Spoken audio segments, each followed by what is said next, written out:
Hope everybody out there is having a fantastic weekend. This is the San Francisco 49ers Report by Chat Sports. I'm Chase Sr.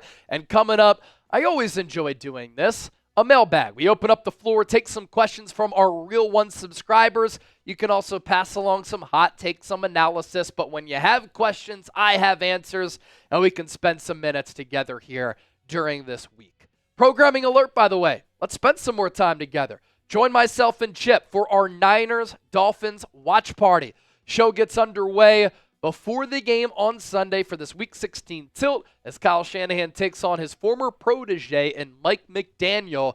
This is a game that the Niners should win. They match up well against Miami, and we'll react to everything coming up on Sunday. Let's get started with this $20 super chat from John Wallace. I like what he says and asks here. I can get it started. Yeah, John, you're getting it started.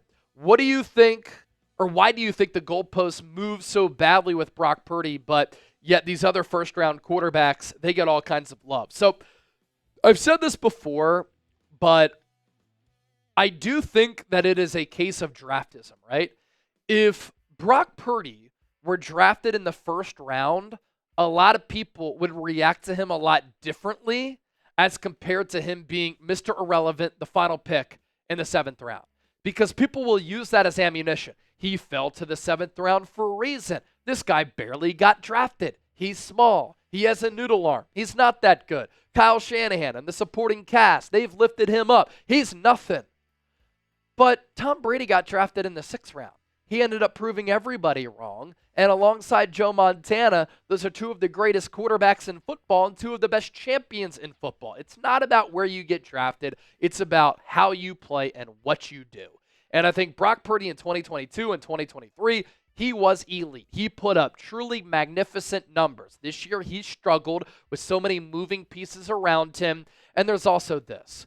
When you have the SF on your helmet and you are a legendary franchise like the Niners, and you pretty much went from Joe Montana to Steve Young to Jeff Garcia, and you had a long run of successful football, and you won 5 rings, and you've had so much success, a lot of other fans are very jealous of you. And a lot of other fans will hate on you, and they don't want you to be legit. So, John, they will move the goalposts doing whatever they have to do so that they can make their argument justified or right. It's like the news media. I was a part of it. I used to be a television news reporter. They will shape their narrative, and they will form their agenda to back up what they want to believe and the message that they want to convey. Same can be said here for Brock Purdy. Rico Carter, $20 super chat. What do you think our chances are of getting Robert Saleh back? So I don't know the chances of it. I know Nick Bosa backed Nick Sorensen this week. He said that he wants Nick Sorensen back because he wants to have some continuity on the defensive side of the football. He pointed to Leonard Floyd and Yetur Gross-Matos as having good last few games to really turn the corner with their production. He's pointed to wanting Dre Greenlaw and Talanoa Hufanga back again for some of that roster continuity. He also pointed to the fact that, the Niners have been terrible on third downs. They're 25th. They've been bad in the red zone. They ranked 30th, but they've had play a lot of new players and young players, and that's led to scheme breakdowns. That's fine. If you have a chance to bring back Robert Saleh, Kyle Shanahan has to bring back Robert Saleh. Don't just bring Nick Sorensen back for the sake of continuity. And don't just bring Nick Sorensen back to say, well, it was a tough year for everybody. We think that he's gotten better and he's progressed and developed as a defensive coordinator. We think that he can be a good coach in 2024. Or in 2025. In 2025, it's going to be Super Bowl or bust for San Francisco. You can't take a chance on defensive coordinator. If Robert Saleh does not get a head coaching job, and Robert Saleh wants to return to the 49ers, you hire him as soon as you hang up that phone. You hire him when he's on that phone because you always hire the best candidate. You always hire the best man or woman for the job. You always hire the person who's the most talented with the most potential. You know what Robert Saleh can do. He was a great defensive coordinator with the Niners. That's why he got the head coaching job with the New York Jets. And when he was the coach of the Jets, the offense stunk. They couldn't get quarterback right. but the defense was always one of the top defenses in the National Football League. And since he got fired, that Jets defense, with the same personnel, I might add, has been terrible. And so if Kyle Shanahan reaches out to Robert Saleh and he wants to come back, you hire Robert Saleh. Because this defense has not been good enough this year. Bad on third downs, bad in the red zone, communication breakdowns, lack of player development, bad tackling, scheme confusion, lack of adjustments, blown second half and fourth quarter leads. That is all a sign of a bad defense. And we've seen it all this year. Ernesto Ojeda, who should the Niners turn towards for running back against the Dolphins on Sunday with Isaac Guerendo out? So Isaac Guerendo not playing in this game because of a hamstring issue. Going into that Rams game, he had a foot sprain, so he's been banged up, missed a lot of time in college because of injuries, especially to that hamstring. And here are the running back options for San Francisco. Patrick Taylor is going to start, I would imagine. Keyshawn Vaughn, RB2.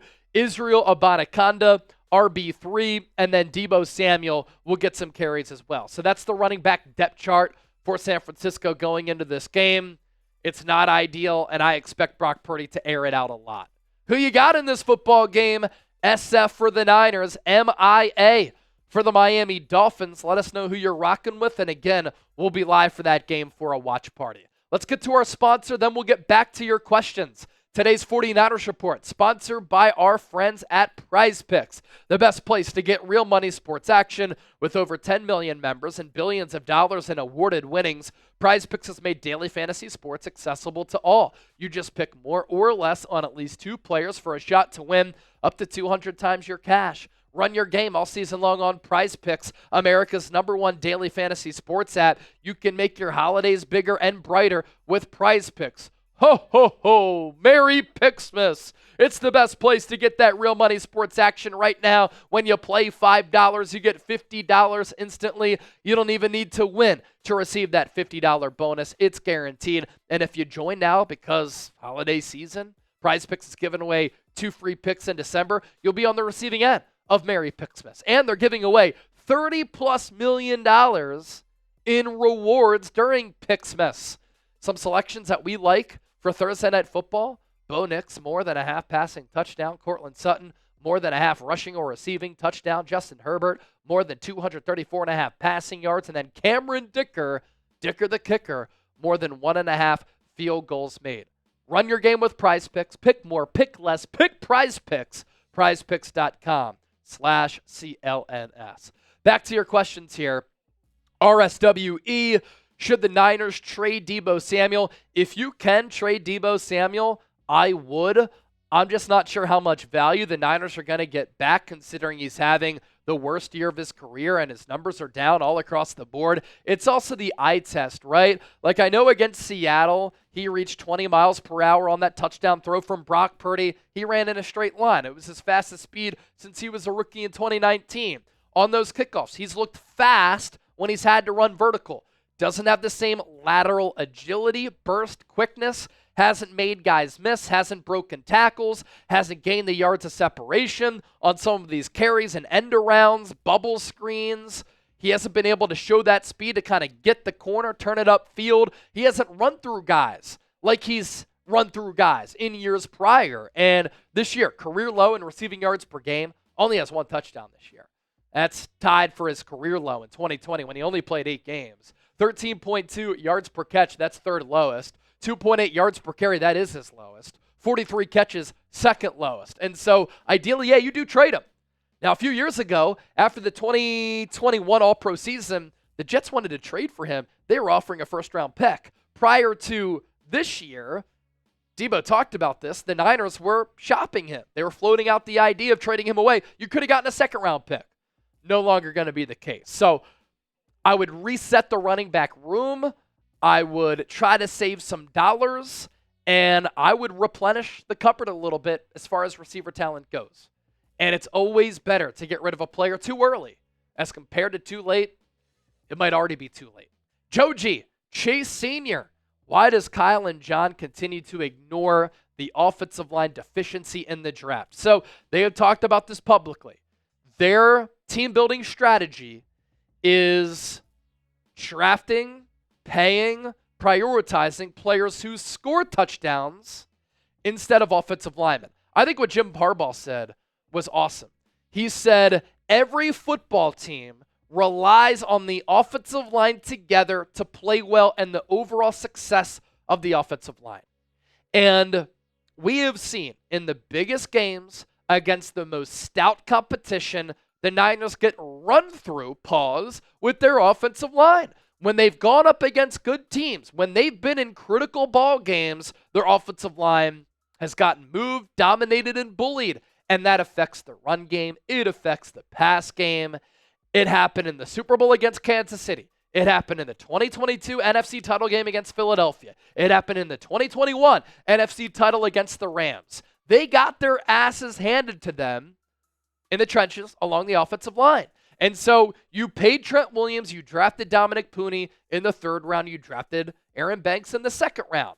You need to get better at left guard. You need to get better at center. You need to get better at right tackle. And hopefully this year they do that.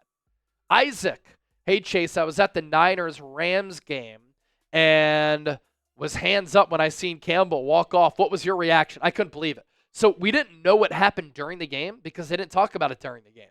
After the game, though, there was this photo that was starting to circulate here that will pop up of Devondre Campbell walking off the field with a little bit of a smile on his face after he refused to go in the game.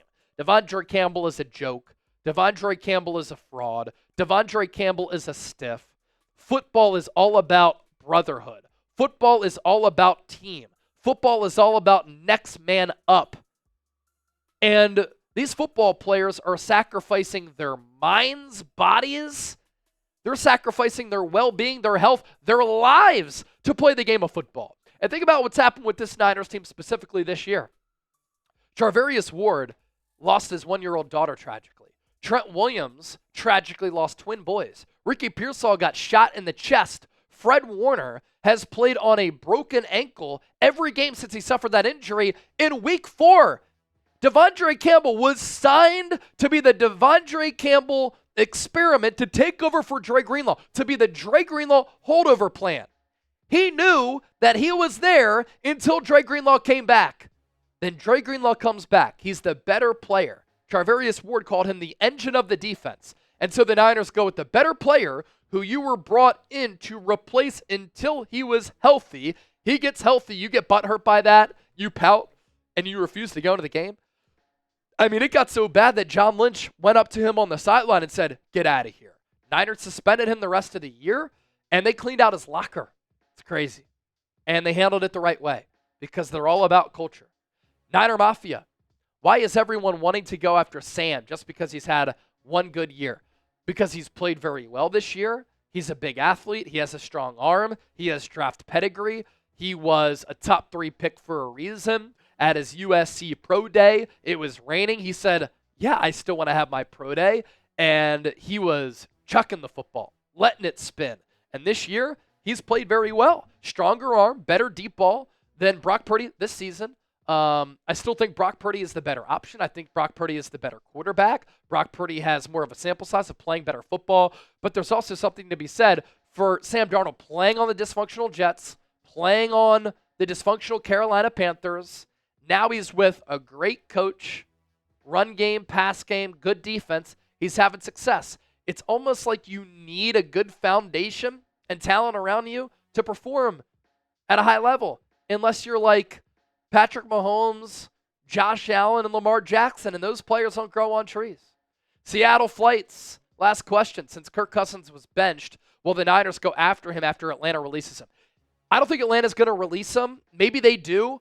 And they're going to have to eat that money. If the Niners go after Kirk Cousins, Atlanta has to eat all of that money, or at least a majority of it. They have to do what the Denver Broncos did. The Denver Broncos got rid of Russell Wilson. They cut him. Russ signed with Pittsburgh, and they are paying Russ like $35 million, if I'm not mistaken, to not play this year and to play for an AFC team that they're competing with to make it into the playoffs. They could play one another in the NFL playoffs. What drama that would be. And so Atlanta would have to eat that money. When he signed at the time, it was reported as a 2-year, $100 million guaranteed contract. And so 50 this year, 50 next year, Niners can't touch him unless the Falcons eat that money. And if the Niners bring him in, how about as a backup to Brock Purdy? Have a year to reset, get healthy, compete with Purdy, see if you can beat him out. And if you beat him out, you can start for us. If not, you're the backup, and if Purdy gets injured or he doesn't play well, we'll go to you. Pick a quarterback for 2025, Sam Darnold, Brock Purdy. Let us know down in the comments section. Join that conversation, and we appreciate you for tuning in as always.